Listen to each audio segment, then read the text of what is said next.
Welcome, everyone. Good evening. My name is Sarah Audsley, and I am the Writing Across Media Facilitator at Vermont Studio Center. I would like to take a moment to acknowledge that we operate on Abenaki land. We honor and hold in our minds the Abenaki people, their elders, past, present, and future. Thank you for joining us tonight for this special featured reading with beloved poet and longtime friend of Vermont Studio Center, Ross Gay. Tonight, Ross will read his entire book-length poem, Beholding. Right, we're so lucky. And if time allows, there will be a short Q&A session, and I will moderate that from the chat. I will introduce our reader now and then give him the floor. Thank you so much for being here. Ross Gay is the author of 4 books of poetry, Against Which, Bringing the Shovel Down, Beholding, and Catalog of Unabashed Gratitude, winner of the 2015 National Book Critics Circle Award and the 2016 Kingsley Tufts Poetry Award. His new poem, Beholding, was released from the University of Pittsburgh Press in September of 2020. His collection of essays, The Book of Delights, was released by Algonquin Books in 2019. Ross, I'm going to turn it over to you now. Thank you. Thank you so much. Thanks for the introduction. And it's just so fun to be here. I was just saying how much I love Vermont Studio Center, and I remember the first time being there. I think it was February. It could have been March of 2013. Pretty sure it was 2013, and it was just like a very cold and a life-changing experience. And I'm always kind of itchy to get back there and hang around for a month. So anyway, grateful for all the space that you all make and all the care that you all provide. I'm going to do something. I'm going to read this poem. It's called Beholding. Maybe I'll read the introduction tonight. I don't usually do that, but we'll see. And I'm going to also, I'm just going to read it, and there are photographs in the book. I'm going to show you the photographs when I read it. And I also have a handful of other photographs that I am going to probably show. But I'm going to show, they're physical photographs, so I'm going to show them to the camera. I don't know how it's going to go. It's a little improvisation. And I don't quite know which ones I'm going to show. And so we'll see how it goes. Yeah, so this is called Beholding. And so you know the kind of central thing, I'm watching this move from the 1980 NBA Finals, and I talk about that a lot. Dr. J. It has occurred to me with much sorrow, this is a little intro, preamble. With much sorrow, though I'm getting over it, that not everyone knows who Dr. J. Julius Erving is. I have learned this over the years as I was trying to write this poem and would occasionally be talking to, shall we say, millennials about what I was working on. Oh, I'd say vaguely, I'm working on a poem about Dr. J. In these encounters, I realized that many of these otherwise decent people had never heard of the doctor, though LeBron James et a few al they had all at least heard of. This strikes me as a generational ignorance, not a moral one. And for that reason, I begrudge these people, or you, if you are one of them, not at all. For I have never read Harry Potter, etc., etc., etc., and feel at least in the realm of being a decent person. Anyhow, for this poem to be its most, whatever a poem might be to you, it might behoove you to do a teeny bit of research on Dr. J. You could just look at any of the video algorithm machines or watch The Doctor, a Dr. J documentary narrated by Chuck D. You can do that after the reading. Or better yet, you could just ask an elder, which, incidentally, in addition to being someone who knows who Dr. J is a kind of tree or shrub from whose ripe black berries you can make a potent antiviral medicine, useful prophylactically and after infection.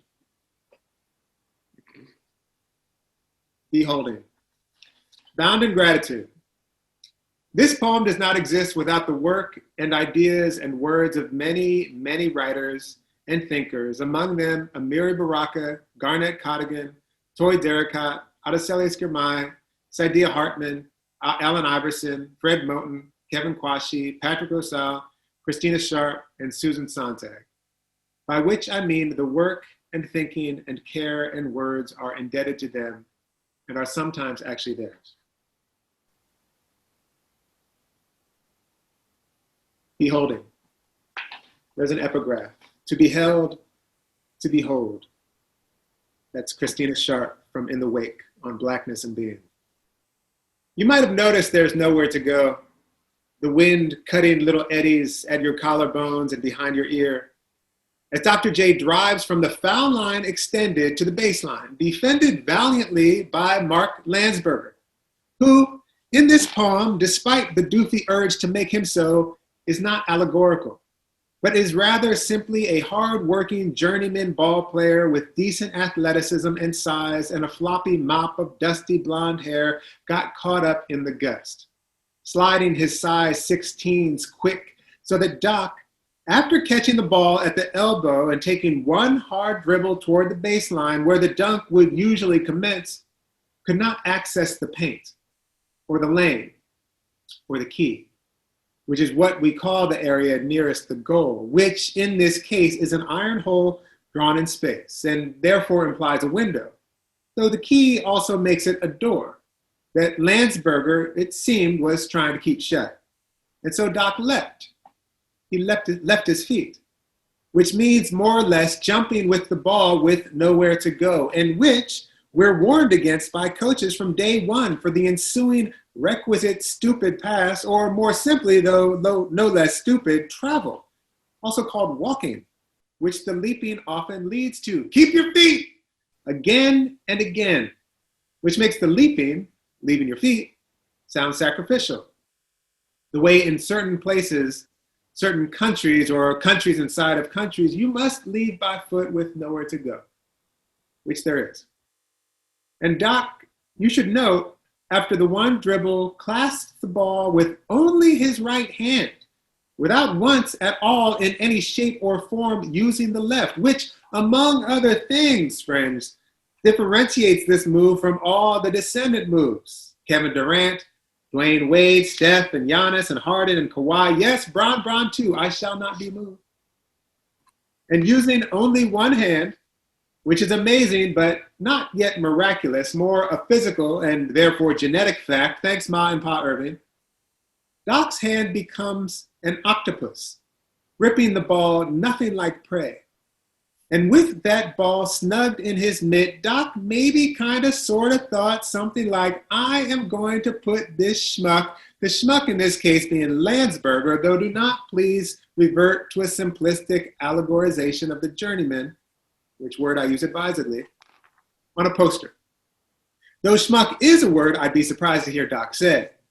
And the word posterize, common usage, posterize his ass, you might be thinking is a bit of an anachronism in this poem, in this move, which ostensibly occurred in the 1980 NBA Finals, though we all know that nothing happens or happens only when it happens.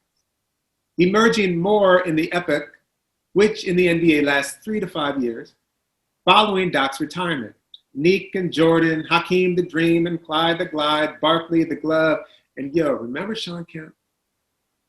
Though Doc probably thought it anyway, visionary that he was, when will they verb what I keep doing to these schmucks, especially Bill fucking Walton?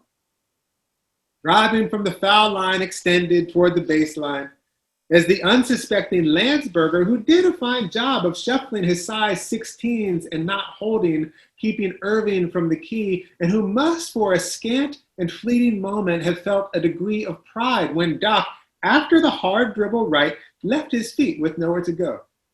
Billy Cunningham on the sideline, his hands on his hips, his sport coat thrown open, a few strands of hair stuck to his moist brow and almost smiling as Doc began sailing out of bounds over the baseline.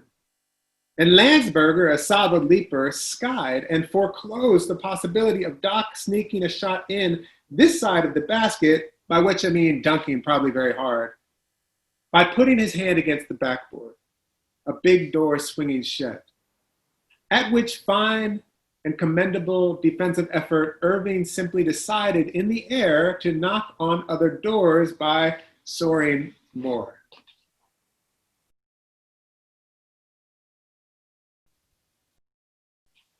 Have you ever decided anything in the air? Turtling his head into his chest so as not to bash it against the backboard, flying like that, in fact, now behind the basket and backboard, where Kareem, a good help defender, wait a sec, that's wrong. Kareem, one of the best defenders of all time, 5-time NBA All-Defensive First Team, 6-time NBA All-Defensive Second Team, 6 MVPs, sorry MJ, not to mention, which means it requires mentioning, Kareem was one of those Negroes they changed the rules for, banning the dunk for years from the NCAA, which is to say, banning emphatic and exquisite flight, which maybe explains the wise and sort of tired eyes of Kareem, one of the best basketball players of all time, who had slid to also cut off the baseline, which he accomplished, but found himself now looking into the sky directly out of bounds, which his own suddenly unfamiliar body must have been telling him was so weird. This is so weird. Looking and looking like this, his hands extended timidly, a silver maple's branches creaking and swaying in a hurricane, for Doc was amongst the trees, as we call the big men, like Kareem, the trees, who reside mostly in the lane or in the key, growing there, rooting the thousands of fans now holding their breath, looking into the sky, some of their hands reaching out instinctively toward their neighbors beside them, or their palms instinctively laying on the shoulders before them, or forearms shoved gently into a wrist or hip beside them. A few arms of strangers are suddenly locked as if they're going for a stroll. The whole of the spectrum become a kind of dew-glistened web, shivering its gems in the gales as Irving went higher, and now began to extend his right hand in a precise arc, beginning precisely above his head, painting a broad and precise circle, not unlike Leonardo's Vitruvian Man in his hula hoop of perfect proportions, if that little naked man wasn't little, or naked, and was palming a basketball, and was flying through the trees. And I find myself again and again with my arm making the perfectly impossible circle again and again as I watch this clip on YouTube, frame by frame, clumsily on a computer with gummy keys and a Post-it note covering the eye hole scrawled "Discipline" on April 5th, 2015 at 1:48 a.m. Again and again, thinking, what am I looking at? What am I seeing? Back to the first long step toward the baseline, the slight contact with Landsberger, the leap again, long step, contact, leap again, long step, contact, leap again, long step, contact, leap. And I noticed this time in the background, which is granted hazy, this being old footage and my eyes a bit roomy for the now nearly 2 hours studying this clip, I noticed at about the foul line, Silk, AKA Jamal Wilkes, who, for the record, Coach Wooden, on the record, said was his best player ever at UCLA. Not Kareem and oh fuck forever Bill Walton. And it's worthwhile to spend at least a moment with the name Sook, among the finest basketball nicknames, implying an ease and fluidity of movement, implying a difficult thing, a painful thing made to look easy, a fiber prized for its softness, its smoothness on the skin, gathered from captive worms-fed mulberry leaf. My court name was Beast, for what it's worth. And after a summer league game on the court at 10th and Lombard, where those in the know would slide through a gap in the grimace of the wrought iron gate to get in, a court that would be, in time, shut down in that most heinous of ways, removing the rims, the backboards lonely as gravestones, because of complaints to the city from the condo owners across the street who did not want to hear, God forbid, all that Negro gathering and celebration and care and delight every goddamn weekend morning, all that frolic and tumult, all that light. Why can't they just go someplace else? A slightly older opponent told me, holding my hand and shoulder and pulling me close, he was holding me. Beneath the stately oaks overhanging the court, looking kindly down on us, and time to time blocking a high arcing shot, and wishing a leaf or two upon the ex-ballers on the sidelines reading the Philadelphia Inquirer, sipping coffee, debating and laughing or acting stupid like refs making calls. Oh yeah, he walked his ass off. The oaks dappling the old heads in their discourse. The best line of verse I will ever write. His shirt soaked through, staring at me to be sure I was listening, which I was then as now. You ain't no beast. You ain't no beast. You're a man, you hear me? I noticed Silk's right leg and hip twitch before relaxing with what might have been the body's, oh shit. Though if you look closely again and again in a certain kind of way again and again, you'll see what might be a kind of light descending upon Silk's high cheekbones and forehead. Again and again, unfurling almost across his face as he cranes his neck toward the soaring until you almost swear tonight at 2:26 a.m. He was looking into a tree strewn with people, the human-shaped shadows twisting across his body, the legs swaying into his torso, a gray hand birding across his face, resting for a second at his ear, the pinky become a beak from which wheezed a tiny song. You'd swear, watching this sliver of the clip again and again, the shadow of one man's head seeming to lay itself on Silk's chest, for which, in the clip, you'll see Silk make of his arm a cradle, lowering his head as though to say, I'm sorry. I'm so sorry. With which the tree makes a kind of choir moaning, I'm so sorry. Twisting its roots in the molder with what they've been made to do. Wait, what am I looking at? What am I practicing? It's not that. No, it's not that. It's late. My eyes are playing tricks. For this tree is like the biggest uncle at the biggest family reunion, holding in its flung open arms 9 guys, both raucous and rapt, hollering and smacking hands and holding each other, cooing like lovebirds for the flight they're amidst in one of the house's best seats at Rucker Park in Harlem, where the young, as yet unpseudonymous Julius Erving, just a college kid from UMass, has begun his extended course of study on gravity and grace, which has so enthralled the throng, some kids scale the court's chain-link fence looking like belly-bared scarabs with bell-bottoms and Chuck Taylors, and some peer from the bridge beyond. The traffic itself slowed, and a couple hundred lounge precariously on ledges outside school windows. Backpacks tucked in their laps or under their butts, one boy laying on his side with a small stack of school books wedged beneath his close-shorn head, the algebraic equations tumbling into his ear as he looks drowsily down on the court and beyond from the ledge, his left arm dangling and casting slow eddies into the air. And do you know, while composing this, I almost dreamed some doom upon that child, dozing beautifully in my poem, dreaming now above the flying. What am I looking at? What am I practicing? He sprawled there in the sun, easy as a lizard, while the gangly fella below, with knee-high socks and well-shaped fro, and the wispy beginnings of a goatee, and a mouth perch somewhere between, you better not, and isn't this lovely?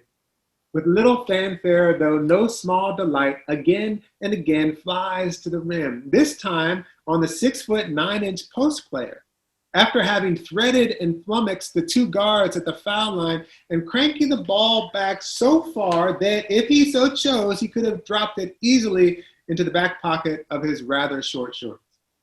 The big man himself, a good player in the NBA, watching from below, holding his breath to see what I'm telling you about Irving's soaring, which is less its astronauticality and more the cast of the young Irving's eyes, which are looking somehow far past the metal backboards, or the rim he would imminently rock the rust from, looking far past the chain link wrapping the courts and past the high-rise apartments and past the elevated tracks of the Metro North he rode to get here, and past the Hudson's muddy haul and the gulls swirling above in the gusts, and looking far past that even. The big man sees, and seeing Doc seeing like that, the big man thinks, what is Julius looking at? Before feeling strangely entering into his nose and mouth the damp, salty air of a seacoast, which flashes him to Coney Island, where the night before he and his boys gobbled fries at Nathan's before strolling the boardwalk and 3 times fell hard in love, mostly with himself, hugging and shoving Blent unbeknownst into the ratty beach plum's fragrance, which the big man can tell this breeze isn't quiet.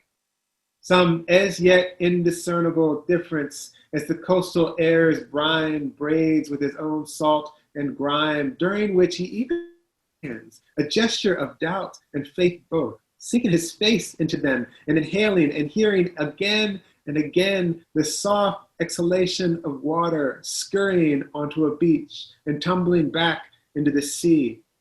The impossibly fine chatter of shell fragments rattling in the furrow, the sizzle of tiny crabs skittering across the slickened sand, and the wet kiss of seaweed unwrapping on a shore, and a softer sound still of water slithering through the reeds of a salt marsh. All of which, yes, is truly strange, I think. My Chuck Taylors sinking just so into the sand with wisps of beach grass shivering against my shins. This is so strange. As a human sound now comes from the water, or more perhaps a net of human voices harmonizing with the water, threading with the lash of waves withdrawing into the collective hush of Rucker Park. You can see in the photos from the school kids' faraway gaze and the far cast of the men embraced by the tree.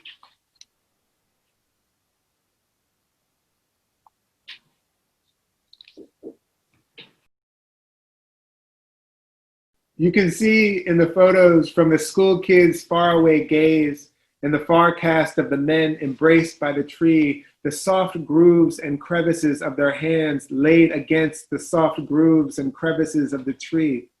Their human hands all gently grasping a limb as if to say, look, look, until they become one slow breathing animal with 18 legs and arms and 10 hearts, looking into the near distance where a human song was lapping from the waves, lifting from beyond an anchored and just listing ship, newly ballast free, barnacled and slapped at by breaking wakes, its tar-blacked boards whining and gasping even at rest. And waking from the song beyond the ship as though from the ship, a woman looked somehow as though she was ascending a staircase first timidly and then trusting the thrust of her knees and hips and 2 good feet, taking them by twos bounding. And soon someone behind her came, bounding and soaring, and someone else, until the ship itself seemed to drag its anchor, twisting to sea. And the live oaks, too, turning beneath their shawls of moss, and the acres and acres of pines, and the people felling them and hewing them into planks for ships like the ones those now in the sky came on, lean into each other and look, until is gathered a small village above the low clouds, hovering now as much as soaring, their arms outstretched as if treading water, their hands and feet making small circles, their chains dangling and slicing rusty wakes into the air until one by one they shake loose and tumble from their ankles and wrists, erasing through the sky and into the sea like names disappearing from a ledger, hovering there like a school, looking down at us, watching. As Doc continues his flight over the baseline, his arm extended in the midst of its cyclone for a glimpse cantilevered like a Frank Lloyd Wright building, beneath which pours a sometimes tempestuous stream. And watching the move again and again like this at 2:59 a.m., I notice now, when Doc is suspended here in his flight, Kareem's hands no longer look like the flimsy limbs of silver maples, but like a person preparing to catch a falling body, which maybe explains the worry stitching itself across Kareem's face and the nervous bend of his legs, maybe explains the way he seems to contract his whole torso, his heart's carriage, by holding his breath. And the 18,168 spectators in this clip, whom I have seen hundreds of times tonight, explode with delight. I notice now their outreached hands take the same instinctive posture of primates falling through the air, which is thought to have emerged that we might grab a branch on our plummet with our downturned palms and not die, which might be an act of bodily sympathy we do unwittingly when witnessing the unwitnessable, the way we do so often these days. Today, witness the unwitnessable. My own palms twisted again and again toward the earth, witnessing the unwitnessable, which is not unlike their motion treading water in a college gallery for mostly wealthy white children, exhibiting its special collection of photography, a Lincoln portrait and display of weird Warhol photos, a young Sly Stallone among them. When I rounded the partition and between the famous war photo of the Viet Cong colonel in the midst of his being publicly executed, wincing and his hair mussed as though a small bird had just flown from his ear, and the famous war photo of the naked child fleeing the wreckage of her own napalm skin, was the famous photo of two Black people falling from a collapsed fire escape. The adult near the bottom of the photo tumbled into a dive, her left forearm and hand elegantly drawn into what could be a wave but is not, obscuring her face. Though behind the tiny gully at her wrist is her eyebrow and the slight shadow cast by the small cave of her eye socket and what it was seeing. And falling also in the looking, a common houseplant that must have sat on the fire escape and that she must have watered time to time, or poured in her spent coffee grounds like her aunt showed her, and sang with the plant as we do, quietly, feathering her fingers through the fronds. Loving you is easy because you're beautiful. Before gently plucking with her thumb and forefinger some withered petals, papery and gold, and blowing them like wishes over the rail, and watching them flicker in and out of the light to the lot below. After which she might scoop up the child and be holding her as the moon drifts into the horizon of the building across the way, which some nights was the sail of a ship, and others a giant bird's luminous plume dancing on the far side of the earth, the baby dozing in the hold of the woman's rocking arms, the plant falling still, mostly upright behind and beneath her, her feet bare, her arms outstretched like one ready to catch a child, and above her falling a child with arms in the midst of their flail splayed exactly unlike a bird with her wings unleashed against the wind, her left leg drawn up nearly parallel to her left arm, the baby's little body a frozen glyph, the left foot's tiny saddle shoe perfectly tied by the hands of the woman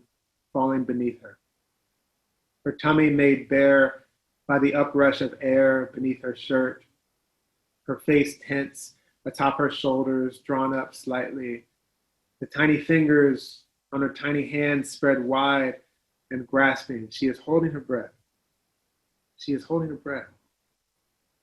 I am holding my breath with this looking and looking as she looks almost directly into the camera, which is to say she sees herself being seen, shot, captured, fixed, fallen to her death, and held like that unlovingly by the camera, behind which was a man at a building across the way in a window he found open to the horror, who would win a Pulitzer Prize for spot photography for shooting the woman and the little girl, capturing her, staring at us, staring at her death, whom I have not yet named. You have seen, I hope.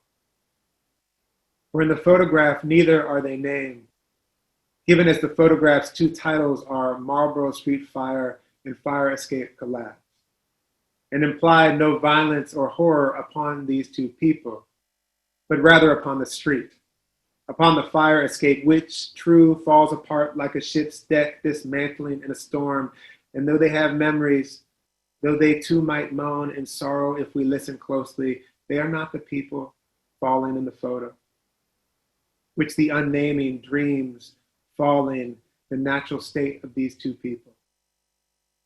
Falling, the natural state of these people. Dying, the natural state of those people. And it is while thinking upon this photo, which nestled between the two iconic war photographs in this gallery, tended gently by a friendly white woman, visited by classes of mostly, but not all, white children checking their phones, mostly not noticing they're noticing, and always have been. Mostly not noticing, we're noticing, and always have been. The Black people falling forever, framed on the pristine white wall, becomes itself a war photograph. Though it is upon researching the photograph, I found not only the names of the fallen, Diana Bryant and Tiara Jones, but also an article from a regional newspaper in Virginia celebrating some of the other Pulitzer winners, among whom were Saul Bellow for his novel Humboldt's Gift, and R.W.B. Lewis for a biography of Edith Wharton. And along with the article was a photograph of little Tiara Jones, survived, my God, thank God. Looking at the photo of herself falling slightly above her godmother, pointing to herself in the image, that's me falling forever. And pointing to her godmother, whom she most likely had a sweet name for. The way my nieces call my mother Munga and me Uncle Rossi, and whose fallen body broke her own fall and died in the breaking. What I mean, what I'm saying, but let's breathe first. We're always holding our breath. Let's stop and breathe, you and me. Is that someone took a picture of the child, Tiara Jones, looking at herself falling forever, witnessing the unwitnessable. What I mean, what I'm saying, someone decided to take a picture of a little Black girl, decided to shoot a little Black girl, pointing and smiling at a photograph of herself falling forever to her death. Come on now, breathe. Let's try to keep breathing.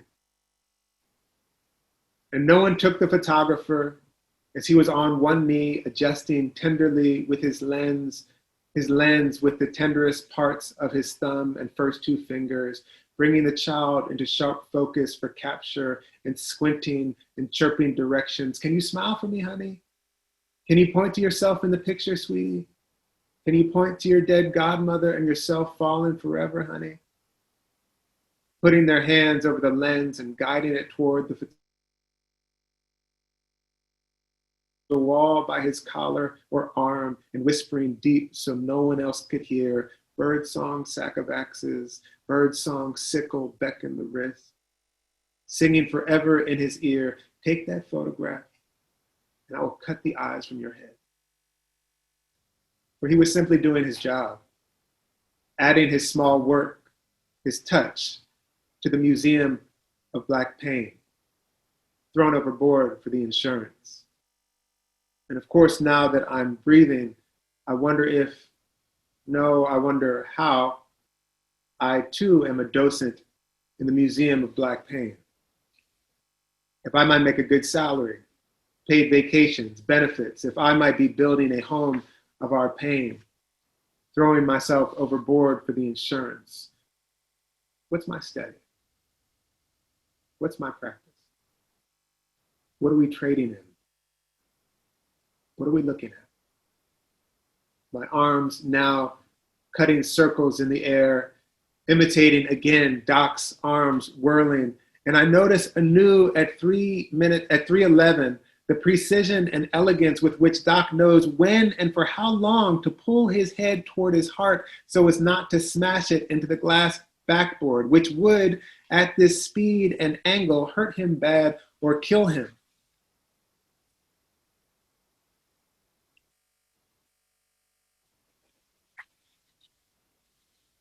The gold-made missile by Doc's flight sailing just above his right ear.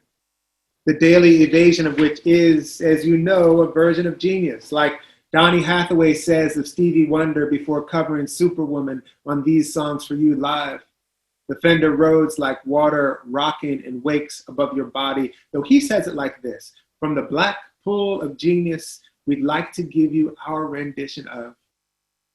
Which, though I think he was speaking nautically, like a swimming pool or a tide pool or gene pool, tonight I hear as the black pull of genius, as in the black tether of genius, the black rope, the black gravity, the black umbilicus of genius, before Donny walks into wonder's song and makes of it something somehow like walking softly from the grasping hands of the sea. Oh, Donny, come back as a flower.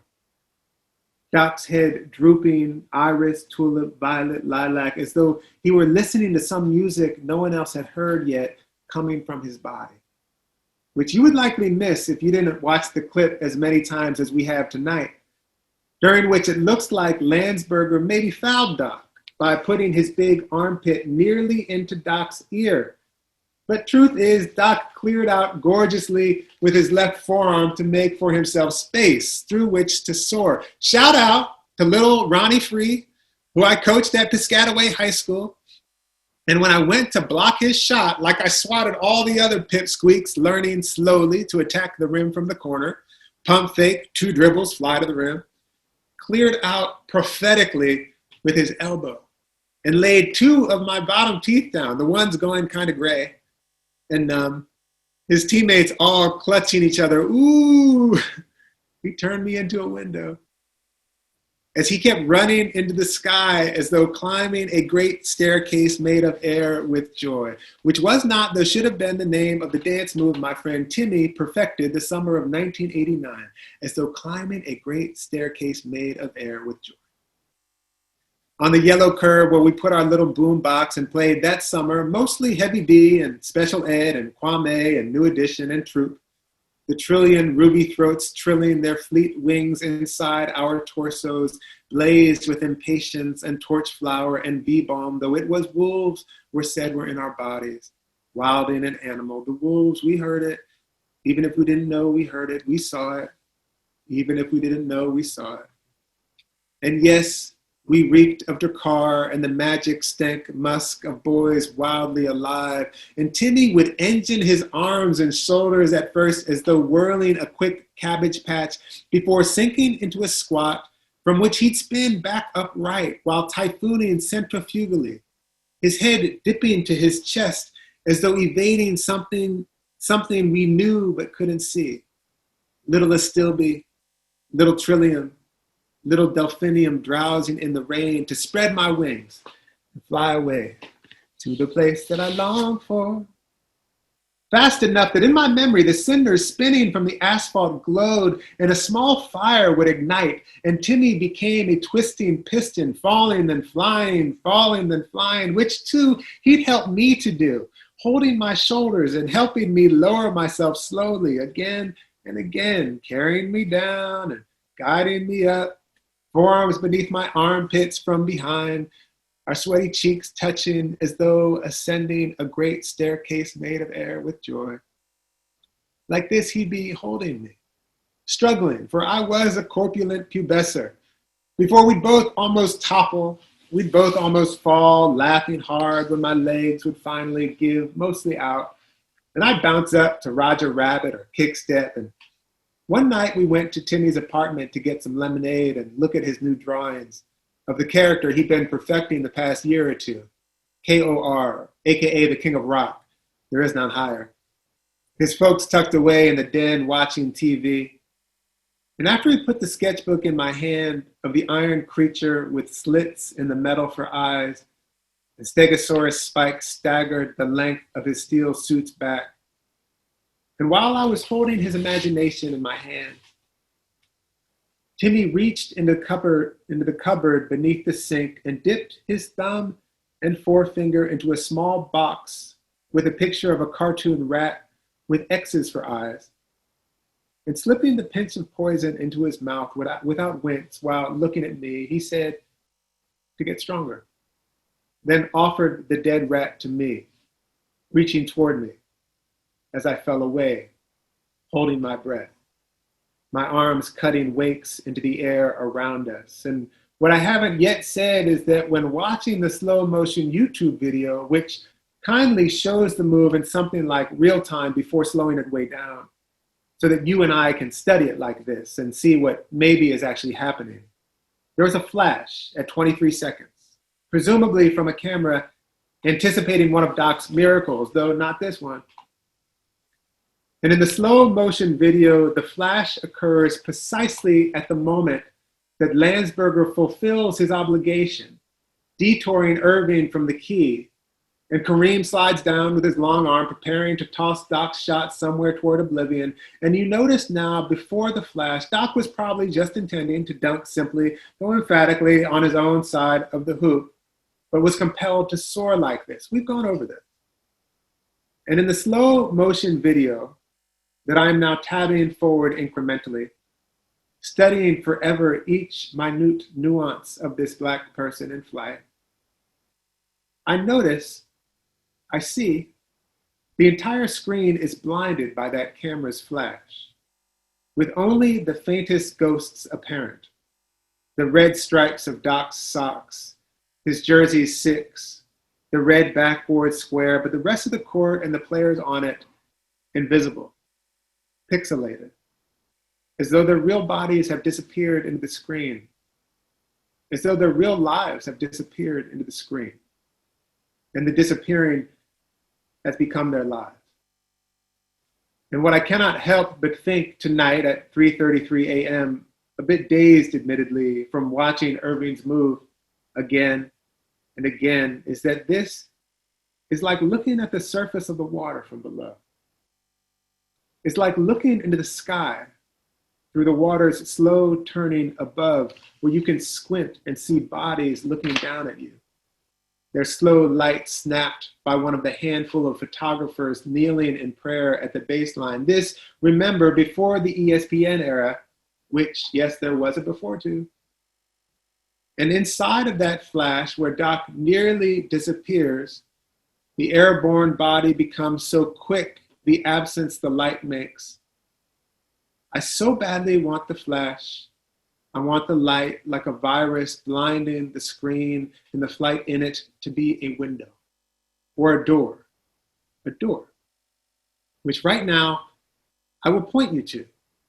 A real door in a real photograph I found looking through the WPA agriculture photos at the Library of Congress for my great-grandfather as a young man, a sharecropper in Osceola, Arkansas, with hands like a hummingbird's, who could fill his sacks kind of quick, plus a bit more to sell on the side, which, in the parlance of the day, the same parlance as ours, incidentally, in which you can own stolen land, in which you can become very wealthy owning stolen land, which all owned land is, stolen goods, hot goods, the hot earth, which earth has been bequeathed as property, as heritable wealth, though the meek shall first inherit the heat. But the land, the cotton, the unshared crop, let's hereon call it what it is, loot, plain and simple, which too my great-grandfather's body was, loot, and his life, loot. His life was theirs, like the crop, like the land. They could be, they have been thrown overboard for the insurance. Breathe, let's breathe, was theft, which is to say it was his life he was stealing. Steal away. And caught, my great-grandfather was made to quickly theorize both flight end disappearance by carving with a sickle a crude window into a man who mistook him for a door he could open and close at will. Yes, we come from poets, steal away. And he stepped through that window by sitting on the sill and lifting first his one leg into his chest, and like that looked for a moment as though he was resting. How I wish he could rest. As though he was just a young man enjoying the day, looking upon the family of oaks near the road, their limbs always like arms to him. The shadows the leaves cast in the long grass like thousands and thousands of perched birds watching, closing his eyes and breathing in the gentle breeze, slowly circling and gathering in little eddies at his neck, which he was not, because he could be killed for anything. Anything. But he did look quickly behind him into his rotten house, the beams sagging with must, the plaster dropping in sticky flakes of flesh, before twisting his name, Frank Jennings, into a wick he lit and tossed burning inside the house while pulling his other leg through, gathering up what had just been cargo, what had just been loot, thrown overboard for the insurance. Breathe, breathe. His body, his life, gathering himself up in his thin arms, running toward the unknown. In the photograph I found and am holding in my hands,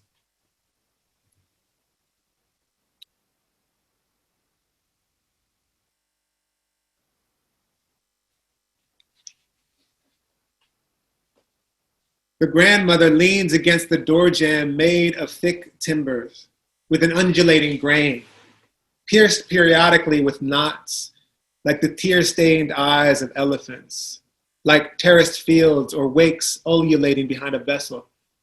Her chin is up and jaw tilted just so, as though chewing, or maybe running her tongue where a molar used to be, or contemplating a taste in her mouth, or preparing to spit, or looking for a clod of clay, or better yet, a fist-sized rock to smash in 1,000 shards, the looking the camera wants to do to her boy, capture him, for she knows for the insurance.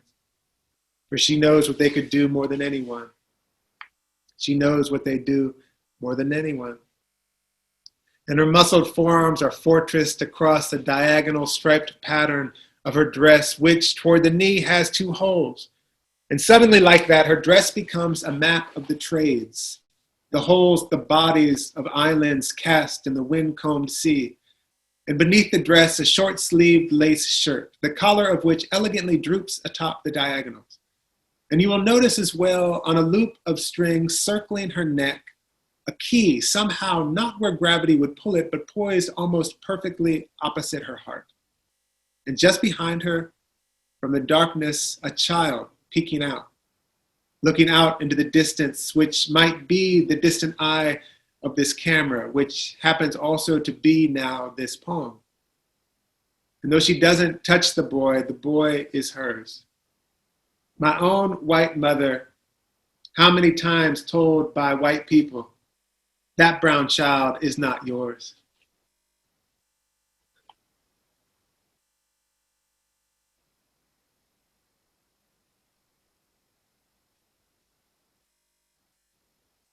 That curly-headed, sun-loved thing you nursed and whose ass you wiped the shit from and whose very body you bore of your florid gore, at which, for the record, my mother here would say, that's a little much, Rossi. The many knives in her body, in her mouth, my mother did not know were there, sharpening, until in the supermarket, standing in the checkout, some woman, some white woman, staring at my white mom, alabaster, in a daisy-speckled sundress in Painesville, Ohio.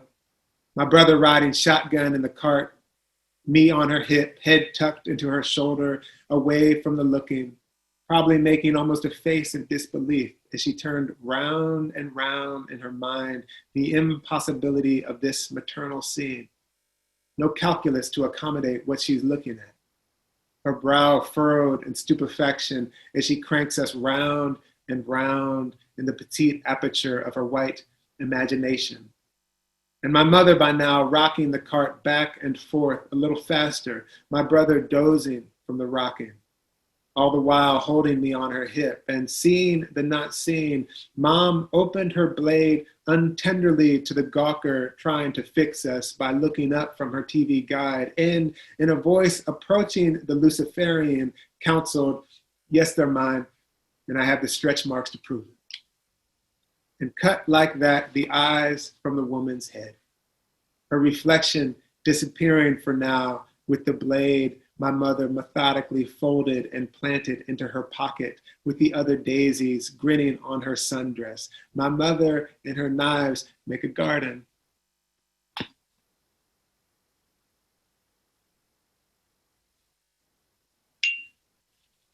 One of the many linguistic varieties of the more familiar, what are you? What the fuck are you looking at?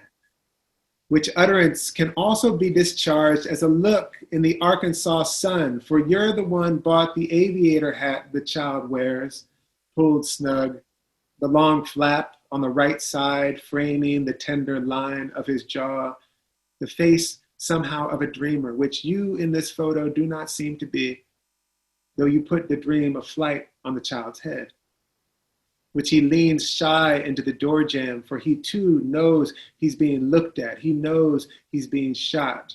He's being shared by someone who doesn't love him, and so does not give his whole body to the camera.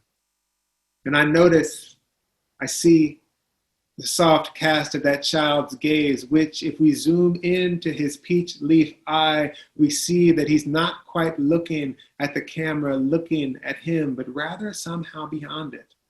His aviator hat's goggles catching the light, which comes from the dream inside the boy's head of flight his grandmother made, despite. And looking closer at the boy's looking, you notice, following the clean denim jacket and white collared shirt beneath it, which emerges at his forearms in crisply rolled cuffs. In his right hand, he shelters something almost floral, a rose perhaps, pale yellow, or even you think, maybe he holds the nave of a magnolia bloom. Or it's true, it could be a few bills, a little money. But by enlarging the boy until he fills the field of my vision, I can see it's an origami bird he has made, and on which he might, with his left hand, be putting the finishing touches to the beak, that the bird might better lullaby. The wings folded lightly against his fingers, the bird's sharp head twisted back toward the child, looking into his dream of the sky. But the bird also cranes her little paper neck back in the direction of the grandmother, who, the more I study her, despite what I said before, moving her eyes as close to me as they will come, moving mine as close to her as they will go, seems to be, it is true, looking into the sky beyond. Looking into the sky beyond the photographer taking the picture, taking her boy, and bringing the child as close to us as possible, the little galaxies of light lustering his beautiful brown skin, his lower lip and nose. If we bring him so close to us, we can hear him breathing. The soft eddying of wind into his nose, and closer still until his lungs become kites. Let's make them today of newspaper dyed purple and flesh with peonies and pokeberries and the black walnut husks soothing in rainwater out back. Let's make them today with gold smudges of dandelion lighting the diamond of newsprint framed with 4 sinewy sticks of dogwood, so that as the kites fledge into the sky above the sunflower field in the boy's body, they look like hands greeting us.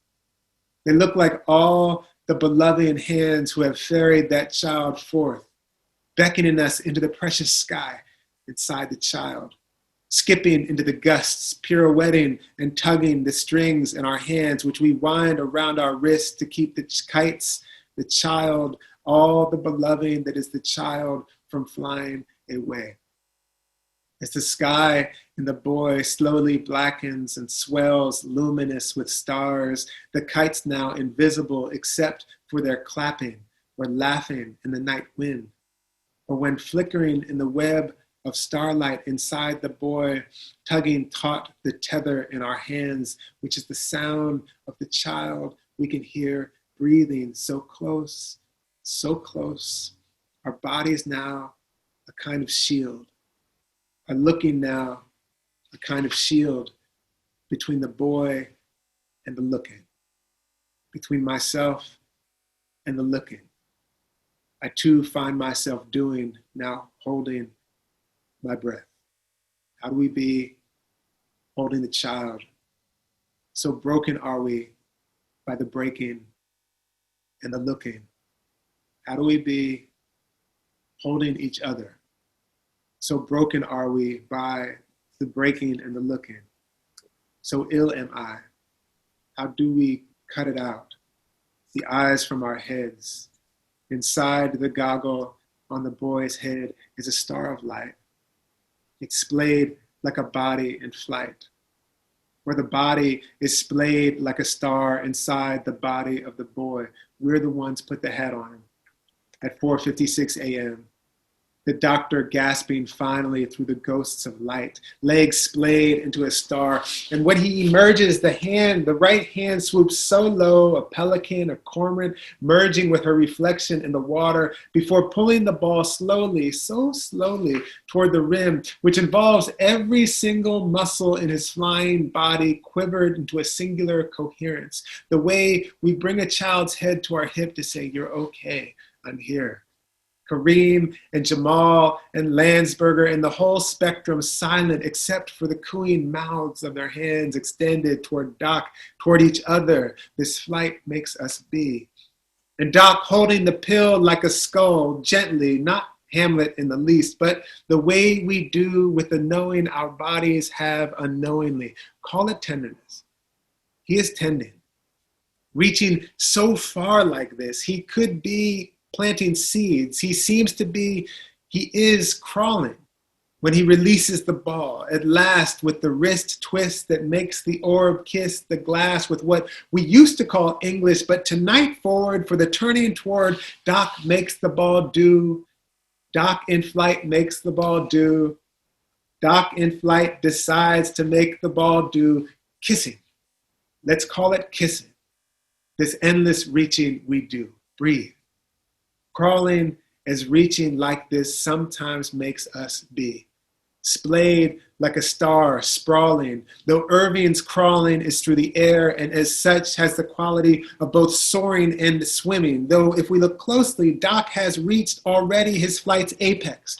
And the crawling, the reaching is a way of not falling. The reaching is a way of not falling. And you're goddamn right. I'm going to bring my father into this poem. That's just how it goes with me, crawling into it, as he is not most prominently in my memory, in my body, though occasionally, for instance, crawling and reaching in flight from his bed to the bathroom, where the meds for his diverticulitis sat on the counter, in a pain from the strawberries he couldn't resist, a cluster of sweetness beckoning and then wrecking him. Please don't blame the strawberries. Never blame the strawberries. But he had to get to work, something stupid that he hated, to be clear. Though, truth be told, it was a treat. The occasional family dinners at Burger King, when he'd load us up, chicken sandwich, no mayo for me, Whopper with cheese for my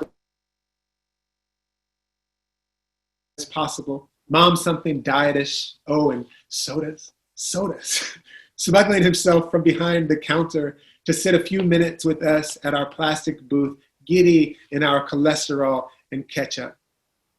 And so he was crawling toward the amber cylinder of relief, less poetically known as amoxicillin. And Lord, it is not devotion to work I am lauding, God forbid, nor the shitstorm of the nuclear family. I am simply looking at the reaching crawling sometimes is. In this instance, my father toward who he loved, which is a kind of flying my dad does sometimes in my body. The trillion tiny splayed stars, my body is made of my father reaching to keep from falling. Do you know the mangrove? Do you know the mycelial ballet?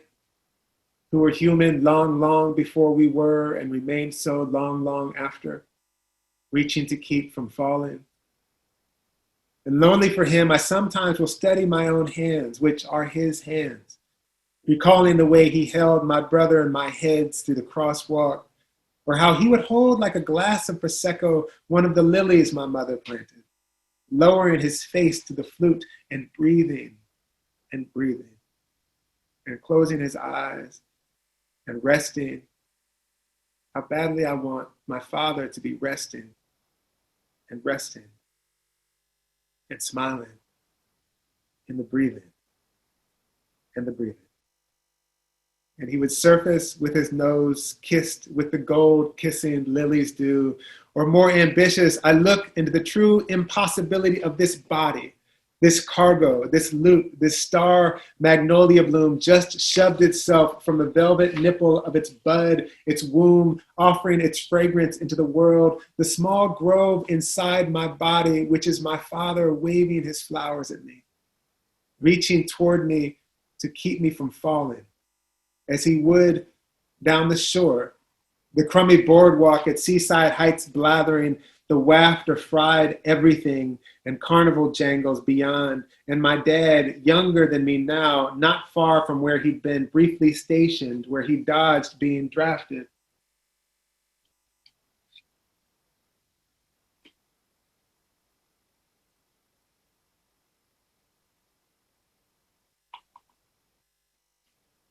Murdering and being murdered, which is called elsewhere war, called elsewhere intervention, not what it is, thrown overboard for the insurance.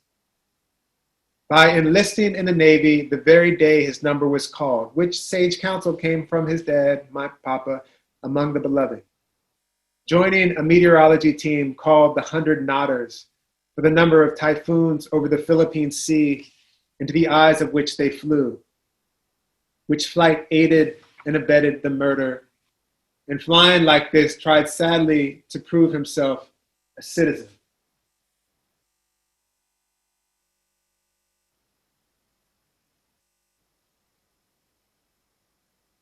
Not cargo, loot, thrown overboard for the insurance for anything they can. I glimpse my mother beneath the umbrella on the towel with our flip-flops and t-shirts, her elbow on the red and white igloo stocked with hard salami sandwiches and juicy juice and plums, watching, not smiling. Her right hand making and unmaking fists in the sand. Around his neck, we would wrap our arms, my brother and me, and become in the surf rising to meet us like scrawny brown wings on our dad's back, gusting in the tumults he would drag through until the hands of the water held us up. And he said, "Big breath." And clinging to his slick manatee shoulders, we plunged airborne, the invisible chrysalis cloaking our little bodies bursting as he reached through the water, pulling us with him, reaching toward him to keep from sailing off. How many million eyes in the wake flashing their light at us, clinging to one another, lit by their looking. And how my face to my dad's shoulder, my shoulder to my brother's face was a kind of breathing and a soaring. As a child, I could breathe underwater.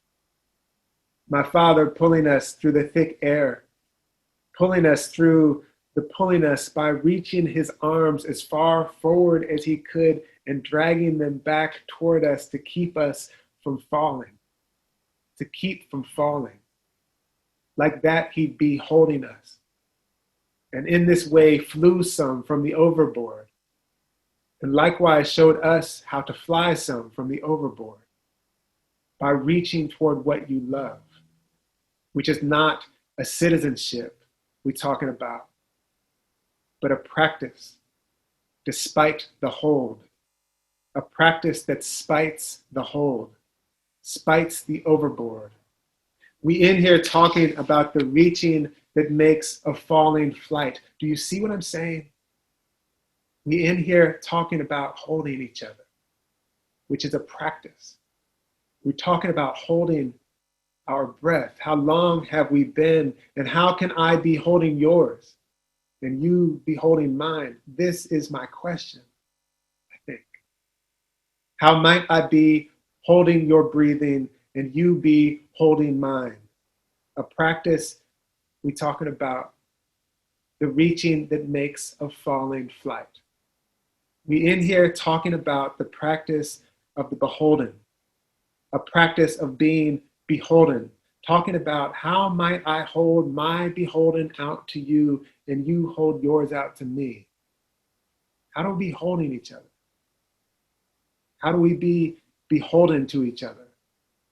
Which is really to say, how do we be?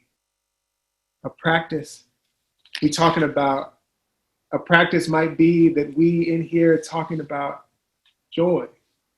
We in here talking about joy, which might be to say, depending on how you look at it, we in here talking about destroying the world for the world, bound in gratitude like this, in the beholden.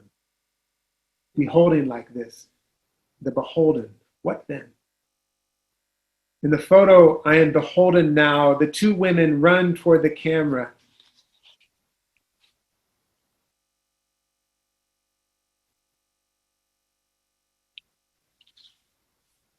The one in tank top and shorts, arms and legs lit by the flash, by the light coming through the small window atop the camera, coming through the window of my office now, lending into stars the forsythia just opening her golden eyes, tensed as though in movement because she is running toward the camera. She's being moved by the looking toward the looking, her right hand nearly a fist and shouting at the looking, at the person behind the camera. There are flowers growing on her shirt, vining from her hip nearly to her clavicle. It is wisteria and clematis, a swirl of pollinating creatures, including you and me, carouse and amble and hover in her wake. We gather in the wake of the garden this looking makes. The muscles in her neck cast shadows, for she is really shouting and running toward the window, and the light laughing in like she is going to bound through it. She is going to fly through it. As the woman to her left moves also quickly and with determination toward the looking, her scarf casting left in the breeze her hustling makes. And there's something about her gaze through the camera that reminds me in my body is a tree slouched in prayer by its burden of butterflies. Reminds me I am one of the butterflies. That inside me always is a lifting off in the direction of something else.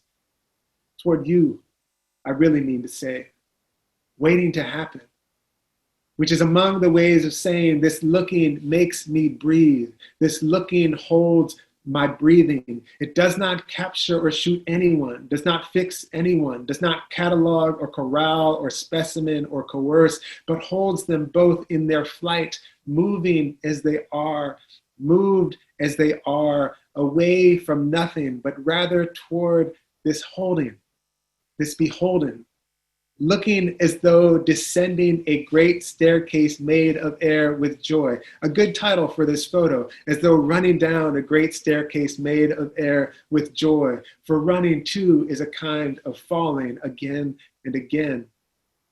Is running toward what you love, and what loves you is a kind of falling again and again into the reaching that makes a falling flight, into the hold of the beholden we are.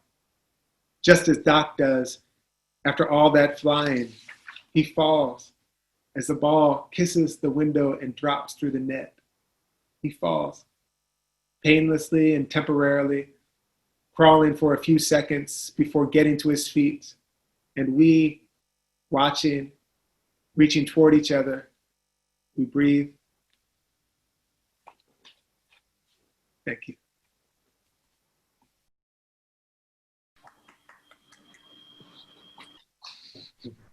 Thank you so much, Ross. I wanted to just invite everyone right now to unmute briefly and give a hoot, holler. Hey, Ross, thank you so much. Thank you. Respect, Ross. Much Needed respect. that. Awesome. Yeah. Thank you so much. That was wonderful. Thank you. Thank you, Roz. Thank you. That's awesome. Love you. Thank you. Thank you. Thank you. Beautiful reading. Thank you. Ross, I have a question about someone's wondering, Judy Jensen's wondering what you're currently reading right now. I am reading a couple things. I'm reading John Edgar Wyden's book, Writing to Save a Life. And Wyden is just one of my most, I know about how to write about basketball comes from John Edgar Wyden, actually. And he has a book called Hoop Roots that I'm rereading and have read a bunch of times, but I'm reading a book of his called Writing to Save a Life. And I'm also reading this great talk. No, it's a talk. It's a book called, what's it called? It's like a Why I Write series. I think Yale puts out these little books, and it's Eileen Miles's version of that. So it's probably like a little 100-page, little small, beautiful, beautiful book. I'm reading that, and I'm just about to start. And I'm reading this book, which is fucking amazing. My Meteorite, Harry Dodge's book, and I'm about to start reading this book, which is,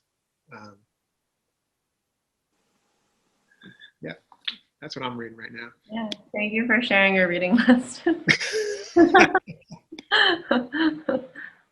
Are there any other, I have a question from Julian, who asks, while writing this poem, what were your thoughts on form versus performance? I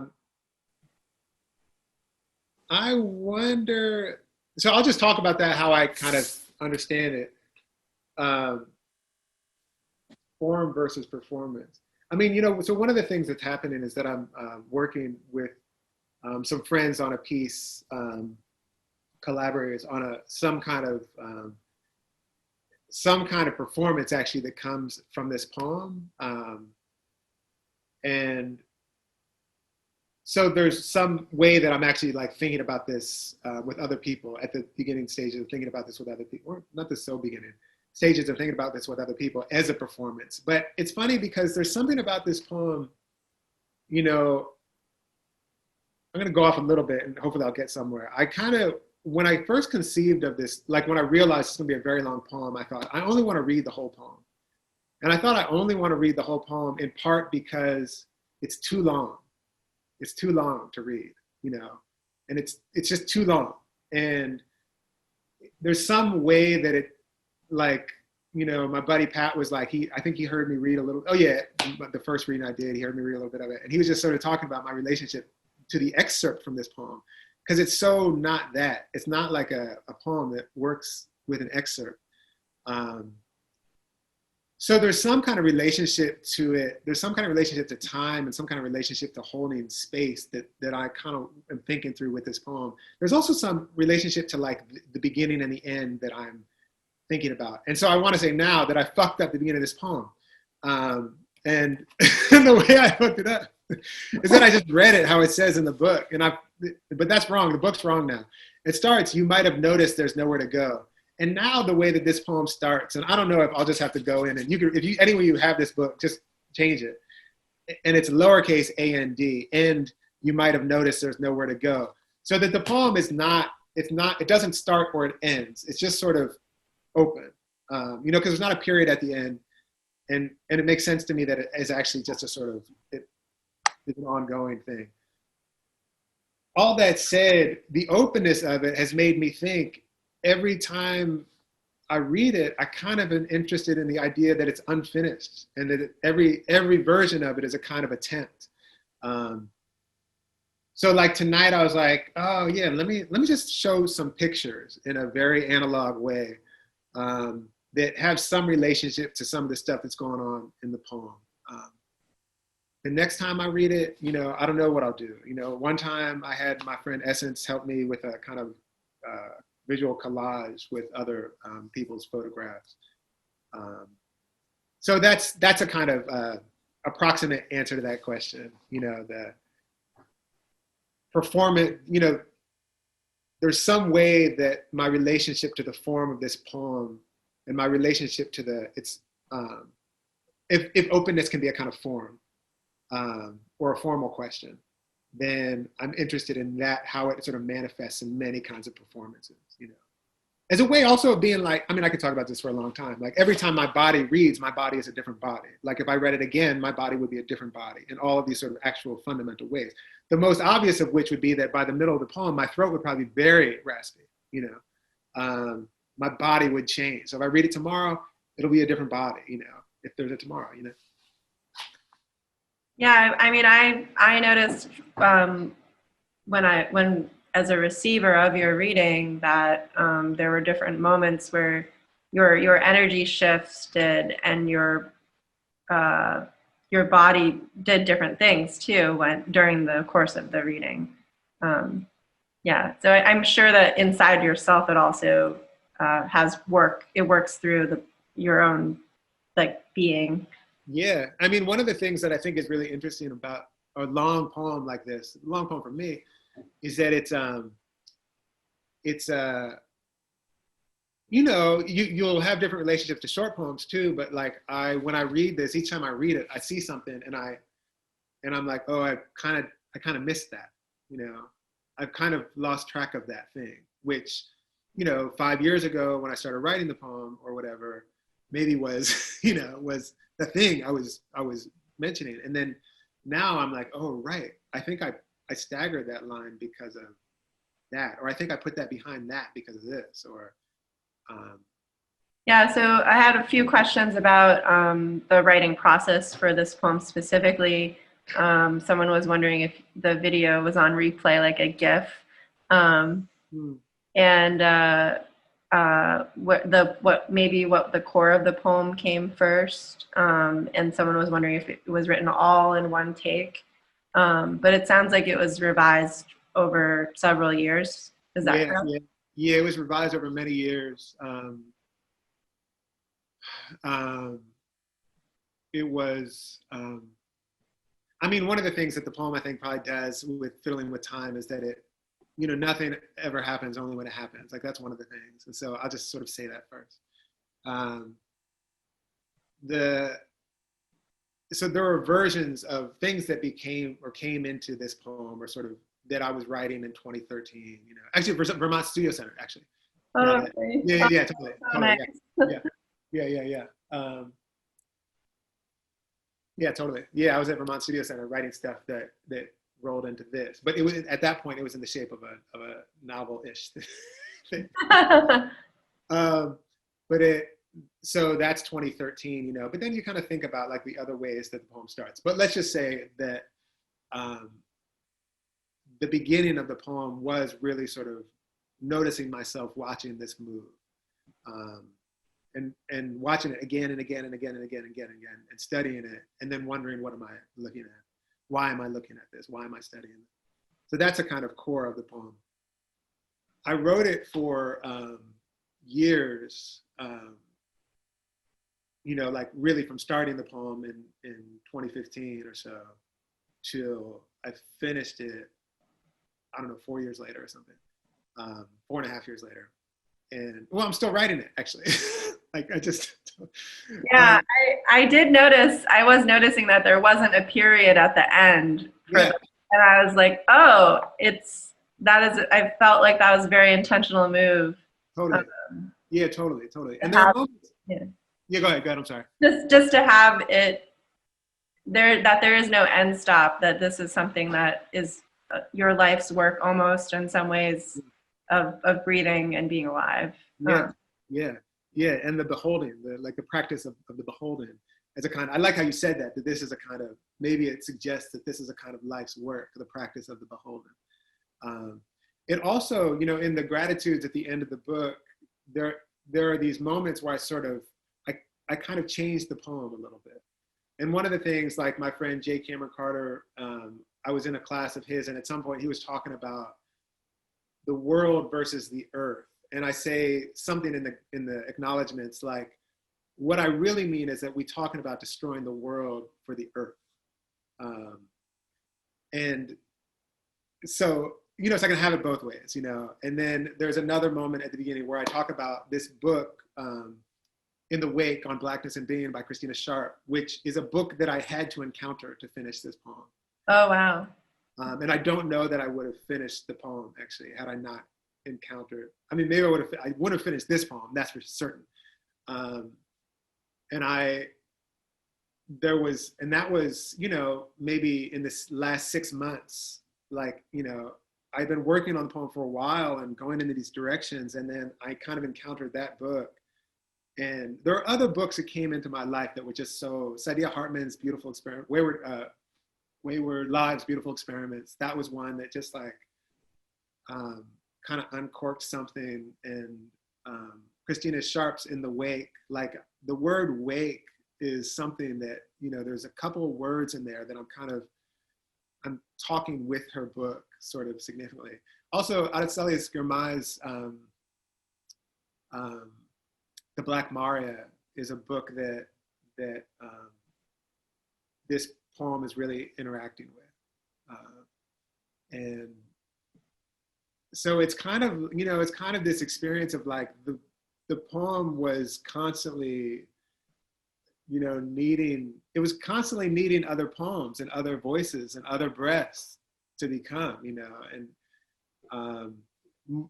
all the time my poems are like that, but this poem, it was way more sort of like obvious to me. Like all of these other books are completely holding this poem up, you know, all of these other things that I do not know. I mean, you know, like tomorrow I'll think of 4 things, like Wyden, for instance. I didn't put Wyden in my very lengthy sort of acknowledgements page, but now I'm like, man, I can't write anything about basketball without John Edgar Wyden, you know.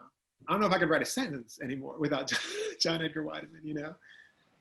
Well, I think what I really appreciated in reading the gratitudes at the end was that you acknowledge that this poem, this book-length poem, is not made in isolation, and that you, like, I feel like the illusion of art and making is that the maker makes alone by themselves, and it is lonely art.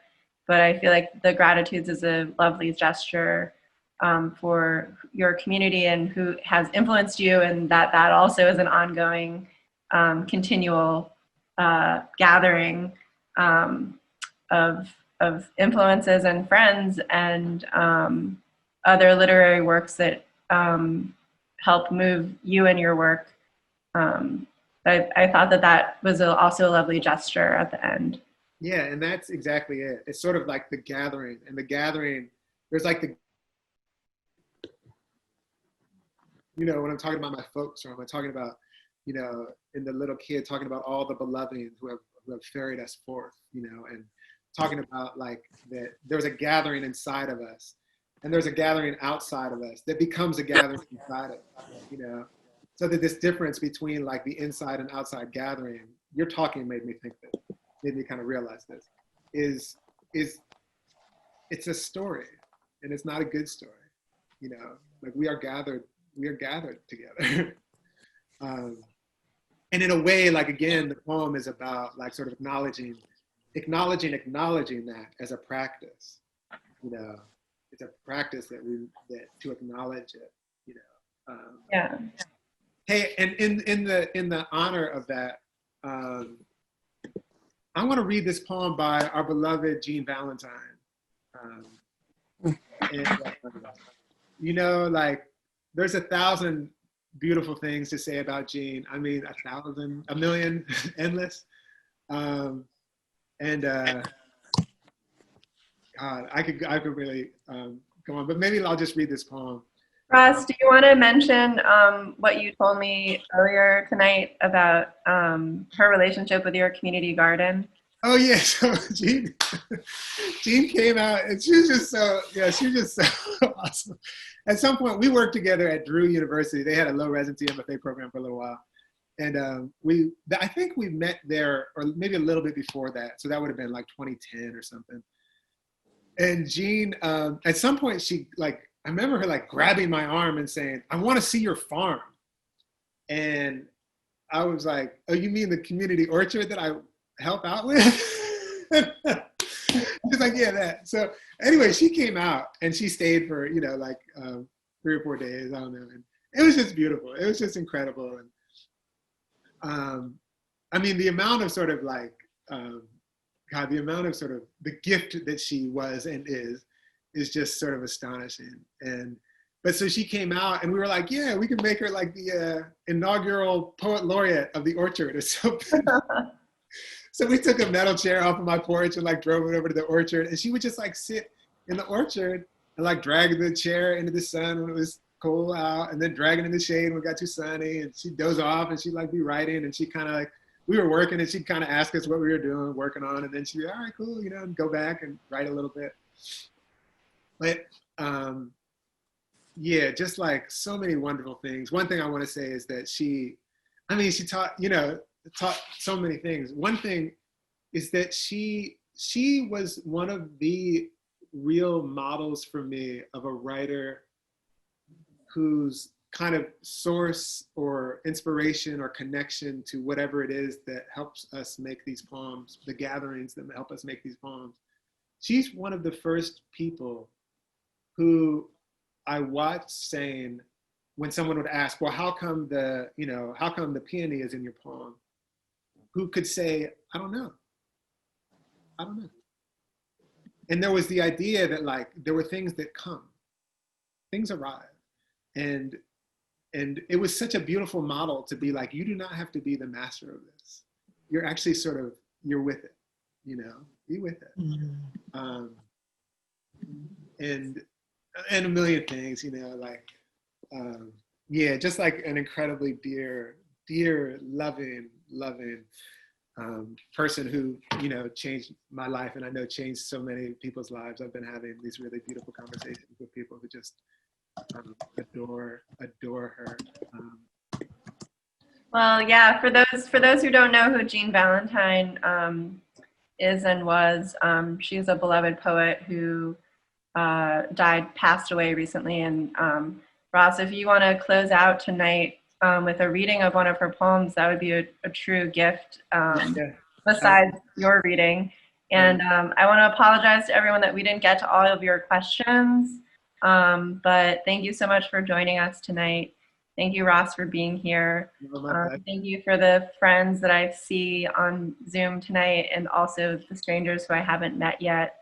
I look forward to being in person together in the future. And whenever we reopen at Vermont Studio Center, Ross, I expect you to come back. Yeah, I sure will. Yeah. And, thank you. We'll, if you don't mind reading whatever you've selected, and then I'll close out the night. Okay, and this is a poem by Jean Valentine and Curtis Bauer, who's here in the audience tonight. And one time, Curtis, he could tell this story, but it's just another beautiful Jean Valentine story. But he helped her with the Spanish on this poem.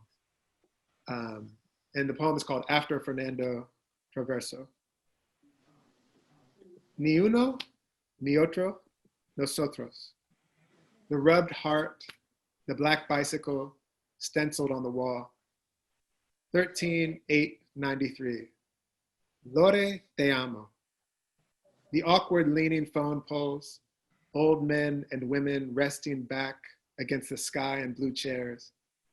Some sort of opening, like the dream last night with you still living. Did you make the dream opening? Or who? I will carry you, your happiness. I am coming. To who I don't know. Te amo. This happiness. Old life, I'm glad. All my rubbed life, I was found. I was written on a wall, in air. That's Jean Valentine. Thank you so much, Ross. Thank you. Thank you, everyone, for being here. Yeah, thanks for coming, everyone. Happy New Year. Thank you.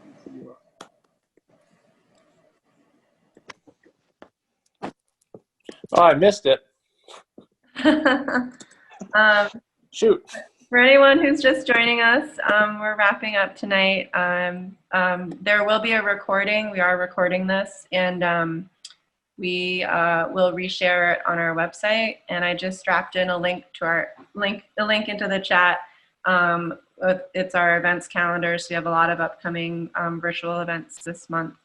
And thank you so much for being here. If everyone would like to unmute one last time and give Ross a hoot and a holler, and then I will close the reading tonight. Thank you so much. Thank you. Thank you. Thanks, Ross. It was great. Thank you, Ross. Thank you. Thank you, Sarah. Thank you, Ross. Thank you. Thank you. Yeah, it was wonderful. Thank you, Ross. Fantastic. Thank you so much for everyone for being here. I am going to end the reading tonight. But if anyone has any questions, I will stay on for about 5 more minutes. So if you want to just pop off, feel free. And if you do have any questions, feel free to drop them in the chat or stay on, and I will try to answer anything that you might have, any burning questions you might have. Thank you so much for being here. Good night, everyone.